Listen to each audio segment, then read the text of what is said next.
কাশ্মীরের পায়েলগাঁওয়ে যে বর্বরোচিত সন্ত্রাসবাদী হামলাতে আমাদের সহনাগরিক আমাদের ভাইরা যে খুন হয়েছে তাদের স্মরণে এবং সেই টেরর অ্যাটাকের কাউন্টার অ্যাটাকে গিয়ে আমাদের দেশের এক সেনাও শহীদ হয়েছে তার স্মরণে এবং আরজি করে নির্যাতিতা তিলোত্তমার স্মরণে সাথে পুলিশ কাস্টডিতে ঢোলা থানায় আবু সিদ্দিক হালদারকে যেভাবে অত্যাচার করেছিল পরে তার মৃত্যুর কোলে ঢলে পড়েছে তার স্মৃতিতে এবং হরিয়ানার কাজে গিয়েছিল বাঙালি এক শ্রমিক পরিযায়ী শ্রমিক সাবির মল্লিককে যেভাবে নৃশংসভাবে হত্যা করেছিল পিটিয়ে তাদের স্মৃতিতে আজকের এই রক্তদান শিবির। এই রক্তদান শিবির থেকে আমরা ঐক্যের বার্তা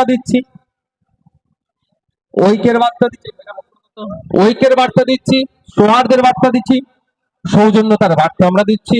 এই রক্তদান শিবির থেকে সমস্ত ধরনের অন্যায় বিনাশক তারও বার্তা আমরা দিচ্ছি। একটা প্রফেসর অম্বিকেশ মহাপাত্রজি একটি কার্টুন শেয়ার করেছিল, তার জন্য তার নামে এখনো পর্যন্ত খবর পাই একাধিক মামলা হয়ে গিয়েছিল, তাকে অ্যারেস্ট করেছিল একটা কার্টুন শুধু শেয়ার করেছিল বলে। আর এই শুভেন্দু অধিকারীরা যারা সকাল সন্ধে দিলীপ ঘোষেরা সুকান্ত মজুমদারেরা এবং মিডিয়ার কয়েকটা রিপোর্টার যেভাবে ক্রমশ পিস উগলাচ্ছে, ক্রমশ জাতিদাঙ্গার দিকে এগিয়ে নিয়ে যাওয়ার চেষ্টা করছে, উভয় সম্প্রদায়ের মধ্যে অস্থিরতার বাতাবরণ তৈরি করার চেষ্টা করছে, হিন্দু মুসলমানের একে উভয়ের প্রতি সন্দেহ চোখে দেখছে, সেইগুলো যাদের বক্তব্যে হচ্ছে তাদের বিরুদ্ধে না রাজ্য প্রশাসন কোনো সুমোটো করছে, না রাজ্যের পুলিশ মন্ত্রী তথা রাজ্যের মুখ্যমন্ত্রী সদর্থ ভূমিকা নিচ্ছে। তাহলে আমাদেরকে ধরে নিতে হবে বকলমে এদেরকে উৎসাহ দিচ্ছে এই ধরনের চরম সাম্প্রদায়িক কথা বলে মানুষের মধ্যে বিভাজন করে হিন্দু মুসলমানের মধ্যে পলিটিক্স করে সাবজেক্ট যেটা আমাদের রাজ্যে স্কুল বন্ধ হয়ে যাচ্ছে, আমাদের রাজ্যে হসপিটালগুলোতে ডক্টর নয়, নার্স নাই, মেডিসিন নাই, ট্রান্সপোর্ট ব্যবস্থা ভেঙে পড়েছে, যে দুর্নীতি করছে 26,000 চাকরি বাতিল হয়েছে, এই যে অন্যায়গুলো করেছে এই হিন্দু মুসলমানের পলিটিক্স করে হয়তো এইগুলোকে ধামা চাপা দেওয়ার চেষ্টা করছে। বাংলার মানুষ ঐক্যবদ্ধ হচ্ছে, যারা সাম্প্রদায়িক রাজনীতি করছে, যারা হিন্দু মুসলমানের মধ্যে বিভেদ তৈরি করার চেষ্টা করছে তাদের বিরুদ্ধে ঐক্যবদ্ধভাবে গণতান্ত্রিক পক্ষে লড়াই করবে।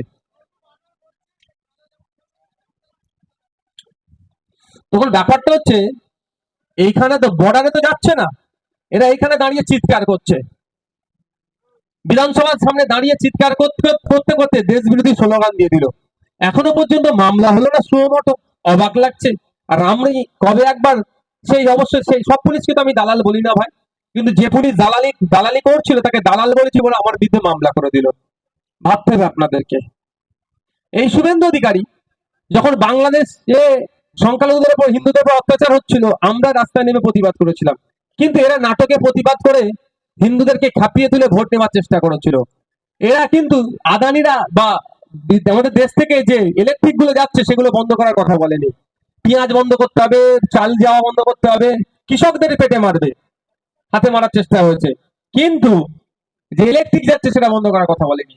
আর আপনারা দেখুন শুভেন্দু অধিকারী অনেক চিৎকার করছে, একবারও বলছে না যে বর্ডারের ধারে গিয়ে আমি আমাদের সেনাদের হয়ে লড়াই করব, বরঞ্চ আমরা বলছি এই সুযোগ আছে যেভাবে পাকিস্তান বারবার আমাদের দেশকে ডিস্টার্ব করে, আমাদের দেশে ঢুকে শুনছি যেটা, আমি তো আমার কাছে কোনো আমার কাছে গোয়েন্দা বিভাগ নয়, রাজ্য সরকার যেটা কেন্দ্র সরকার যেটা বলছে তাদের প্রতিনিধি যেগুলো বলছে শুনতে পাচ্ছি এতে নাকি পাকিস্তান যোগ আছে।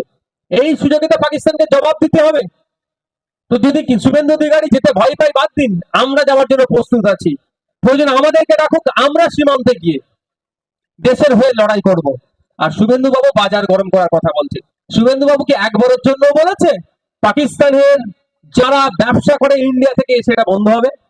একবারের জন্য বলেনি। এটা বলেনি যে ইন্ডিয়া থেকে পাকিস্তান ইলেকট্রিক কিনে বিদ্যুৎ কেনে বিদ্যুৎ দেওয়া বন্ধ করে দেবো, পাকিস্তানকে অন্ধকারে রাখবো, এটা বলেনি। এটা বললেই কিন্তু মোদী ওনাকে চুপ করে বস, অমিত শাহ বলবে তুই বেশি বকিস না, চুপ কর, কারণ ইন্ডিয়া থেকে যে ইলেকট্রিকটা যাচ্ছে সেটা মোদি অমিত শাহজিদের বন্ধু পাঠাচ্ছে তো, এ কথা বলছে না শুভেন্দু বাবু। শুধু মানুষকে ভড়কেইয়ে পলিটিক্স করতে চাইছে, ক্ষমতার মসনদে যেতে চাইছে। আর বাস্তবিক কথা, যখন বিজেপি দুর্বল হয় তখন এই ধরনের জঙ্গি আক্রমণ হয়। সেই কার্গিল থেকে শুরু করে অটল বিহারী বাজপেয়ী থেকে শুরু করে বিভিন্ন থেকে পুলওয়ামা থেকে শুরু করে এখন পর্যন্ত এটা তদন্ত সাপেক্ষ করে তদন্ত হওয়া দরকার, আসল রহস্য কি খুঁজে বার করা দরকার। একজন DSP, officer DSP Devendra Singh নাকি ওনার নাম আর মনে আসছে না, উনি কত লক্ষ টাকার বিনিময়ে জঙ্গিদেরকে সেফ জোন দিয়ে বার করেছে, এটা নিয়েও চর্চা হওয়া দরকার। ব্যাপারটা হচ্ছে এই যে গদি মিডিয়ার কথা বলছেন, এদের দেখুন ম্যাক্সিমাম শেয়ার যারা কিনে রেখেছে মিডিয়ার তারা মোদির বন্ধু। মোদিজি এখন চাপে আছে, এই মিডিয়াতে হিন্দু মুসলমান করতে হবে। ভারতবর্ষ এখন কোশ্চেন করছে যে ওই জঙ্গিগুলো আসলো কি করে, আসলো তারা বিনা ভিসাতে, এসে এখানে খুন করলো, আমার ভাইদেরকে শহীদ করলো, করে আবার চলে গেল, আমরা কিছু করতে পারলাম না তাদের কেন? এই প্রশ্ন যখনই উঠছে তখন হিন্দু মুসলমানের খেলা খেলার চেষ্টা করছে।